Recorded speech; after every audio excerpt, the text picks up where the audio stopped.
ঈদের লম্বা ছুটি উপভোগ করতে আজও সড়কপথে ঢাকা ছাড়ছে মানুষ। এ নিয়ে বিস্তারিত জানাতে গাবতলী থেকে যুক্ত হচ্ছেন সহকর্মী নিবিড় সাহা। নিবিড়, বাস টার্মিনালে ঘরে ফেরার এবং ঢাকা থেকে যারা বাড়ি ফিরছেন এবং ঢাকা যারা আসছেন যাত্রীদের চাপ কেমন দেখছেন এবং যাত্রীরা কি বলছেন?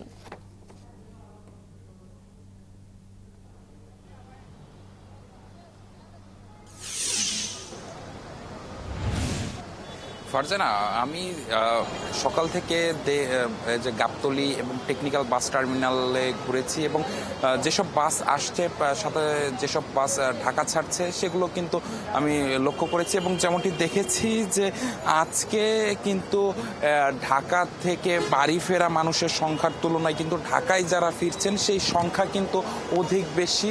আমি সকাল থেকে যেসব বাস ঢাকার বাইরে থেকে উত্তরবঙ্গের বিভিন্ন জায়গা থেকে এই টেকনিক্যাল এবং গাবতলী বাস টার্মিনালে এসে পৌঁছেছে সেগুলোতে কিন্তু আমি দেখেছি যে যাত্রীদের এক কথায় বলা যায় যে উপচে পড়া চাপ। কেননা আজকে কিন্তু ঈদের যে সরকারি ছুটি ছিল সেই ছুটির শেষ দিন, অর্থাৎ আগামীকাল থেকেই কিন্তু অফিস আদালত সেগুলো কিন্তু খোলা থাকবে এবং এর জন্যই কিন্তু আসলে পরিবারের সাথে স্বজনদের সাথে নারীর টানে বাড়ি ফেরা মানুষেরা কিন্তু একটু বেশি সময় কাটিয়ে কিন্তু আজকে তারা আসলে ঢাকায় ফিরছেন। এবং আমি কিছুক্ষণ আগে যাত্রীদের সাথেও কথা বলেছিলাম, যাত্রীরাও যেমনটি জানিয়েছে যে আজকে রাস্তায়ও তেমন একটি চাপ ছিল না। তারা বলছেন যে 140 কিংবা 150 কিলো রাস্তা কিন্তু তারা মোটামুটি আড়াই ঘন্টার ভিতরে কিন্তু পার হতে পেরেছেন, যেমনটি আগে তাদের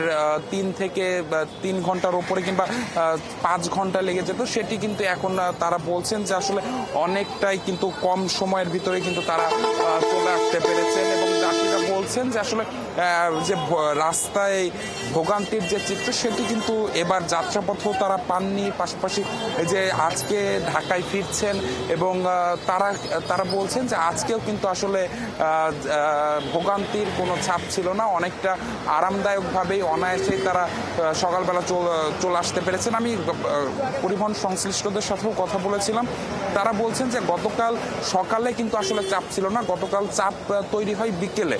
তারা বলছেন যে আজকেও কিন্তু সেম একই চিত্র দেখবেন তারা।